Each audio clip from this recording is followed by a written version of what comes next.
So, we're about to head over to Folkways FM for December 2024's Almanac. Hello, a huge welcome to today's show.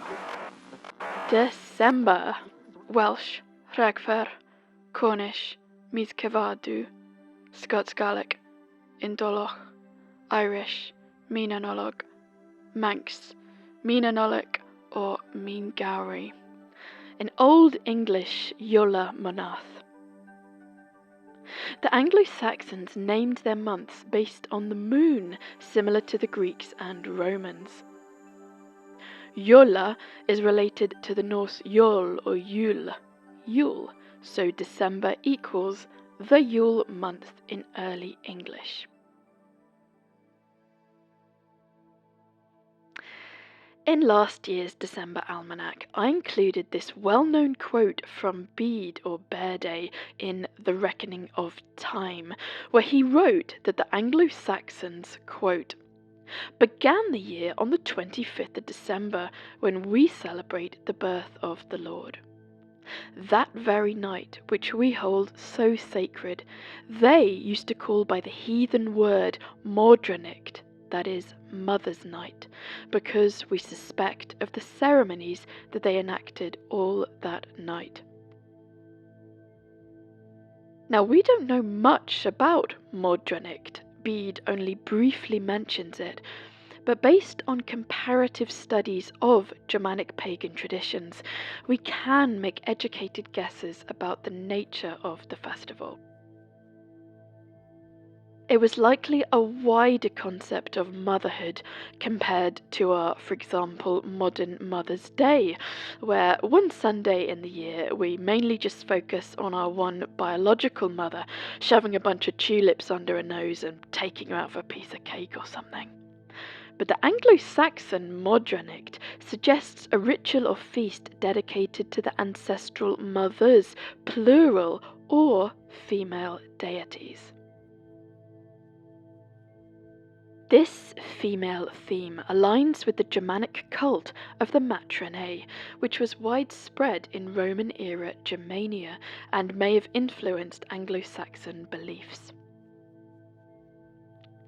Looking at Modraniht's timing, the 25th of December, just after the winter solstice, it's possible that the festival included, through the focus on the ancient female, thoughts of family, home, protection, and the turning, or indeed birthing, of the year.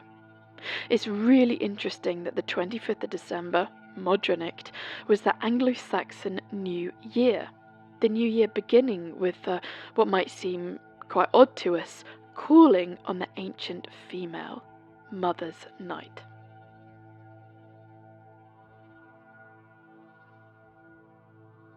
In last year's December Almanac, I made the point that this Anglo-Saxon concept of Modraniht might be linked to the Norse Dísir.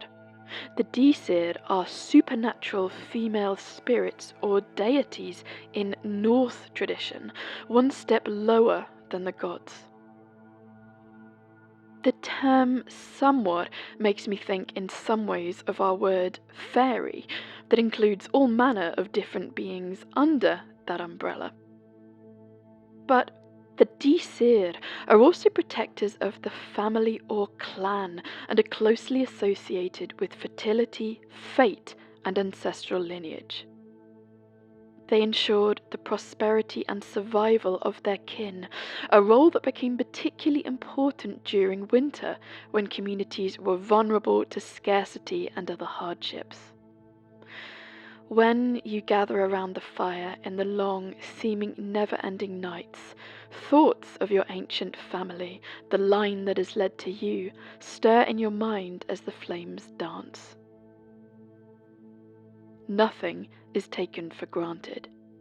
In the inhospitable winter nights, tomorrow is not guaranteed for everyone sitting around this fire.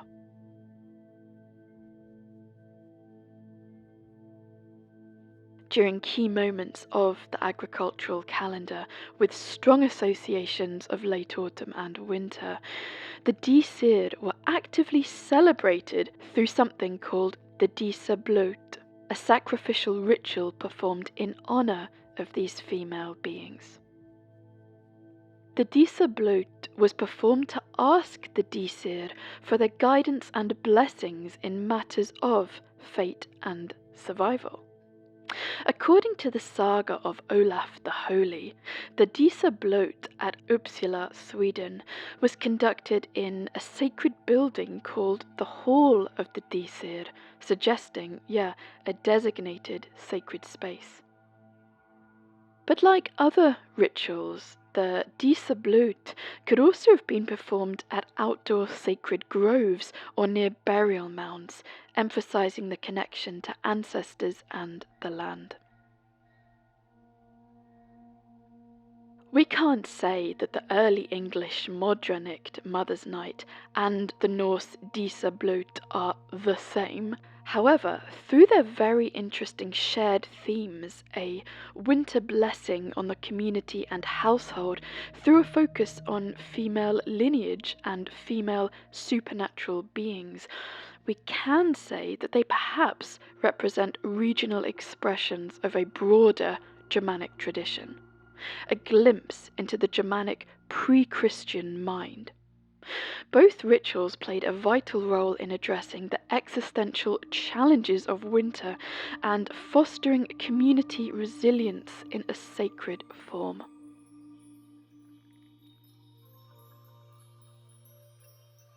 These specific Germanic rituals took place within the wider celebration of Yule or Yule, its spirit still very much alive in the modern Christmas.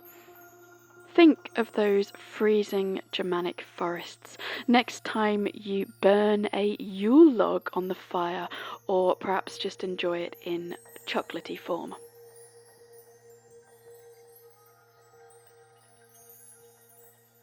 One of the great things about doing this almanac year on year is that I get to approach the same topic, like Christmas, from different angles each year, bringing different things to the table. This year, yes, I bring you the feasts and the family spirits from ancient snow-covered Germanic lands for you to consider. My work, I hope, as well as helping trace ancient connections to more modern celebrations and life in general, i.e., why are we doing what we're doing, I also hope that it is an emotional invitation, if that's the right word, to explore and even reignite some of these old traditions. If it feels right to do so, or you have Germanic ancestry, and if you're natively English or Scottish amongst others, you do. Whether out of cultural interest or as part of your own sacred traditions, however you get there, you might like to raise a glass this year to the ancestral mothers, or as you look out the window to see twilight drawing in around the fir trees, to more generally enjoy the Norse concept of the Dísir and the rituals performed to these ancient spirits. Perhaps around the solstice you might sense those figures flying through the inky starlit night as the frost-covered fields glisten below. They've never not been near.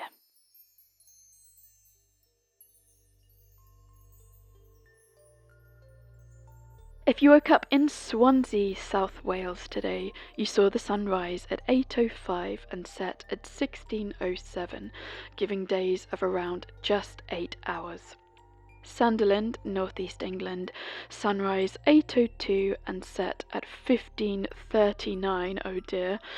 And moving over to the Republic of Ireland, if you woke up in Sligo, the northwest of Ireland, the sun didn't rise until 8:37 and set at 16:11. On December the 15th, it is the full moon, known as the cold moon and the moon before Yule. On the 30th of December, the moon becomes new again. looking up at the night sky this month, be sure to say hello to Orion and his famous belt, one of the most prominent winter constellations and easily visible. The twins, Castor and Pollux, are visible above Orion, and they mark, of course, the constellation of Gemini. Auriga, the constellation which contains the bright star Capella, can be seen to the north of Orion. And we have Pegasus. The large constellation is visible and has the great square of stars that help to navigate the night sky.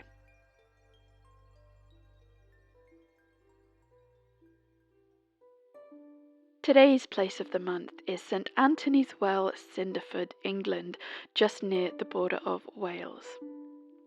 In the Forest of Dean is a historic and sacred spring known for its healing properties, particularly for skin complaints, although the well's waters were believed to cure many health issues in general throughout time. There are many stories of rituals which involved visiting it repeatedly at specific times, such as during May or at sunrise. Let's see what different writers have said about the well over the years. Maclean in 1881's Bristol and Gloucestershire Archaeology Society Transactions states that it cured leprosy. Wow.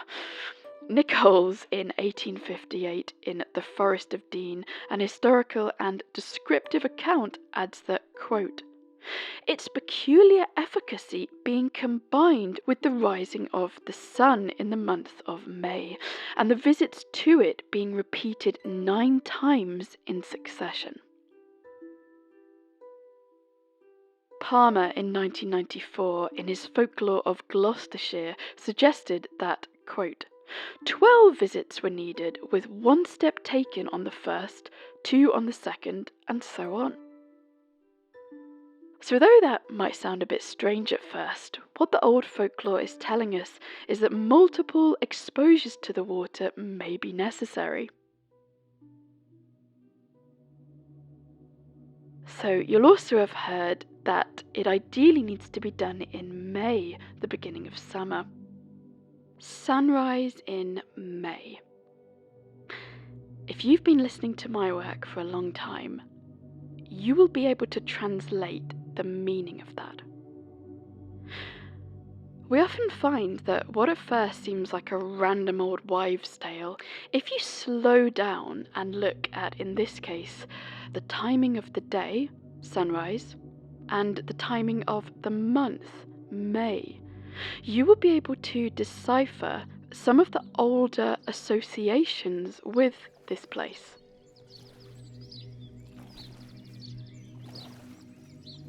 I should stress just how beautiful this place is.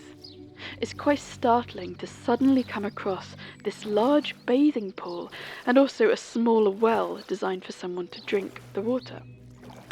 The water of the bathing pool itself is a mysterious inky blue colour, and it is really hard to resist if the weather's right, walking down its little steps and into the water. The whole structure has been designed for a human to walk down and enjoy the apparent restorative properties of the spring water. The well, although first referenced in 1669, is likely much older, and like many holy wells in these islands, has simply been renamed, in this case after St Anthony. As was covered in the most recent Friends of Folkways bonus episode, I'll leave it up to you to visit these old sacred places at quiet times of the day, yes, such as this sacred pool deep in the forest, and as you swim in those freezing waters, see what the nature of the older diva or demigods that might still be lingering might be. So, I want you to write down in your 2025 diaries, if you have such things yet, scroll down somewhere in the month of May.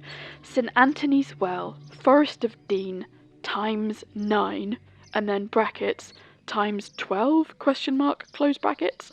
So there you go, you've got loads of time to plan a little trip there. I wish you happy bathing. I might see you in May.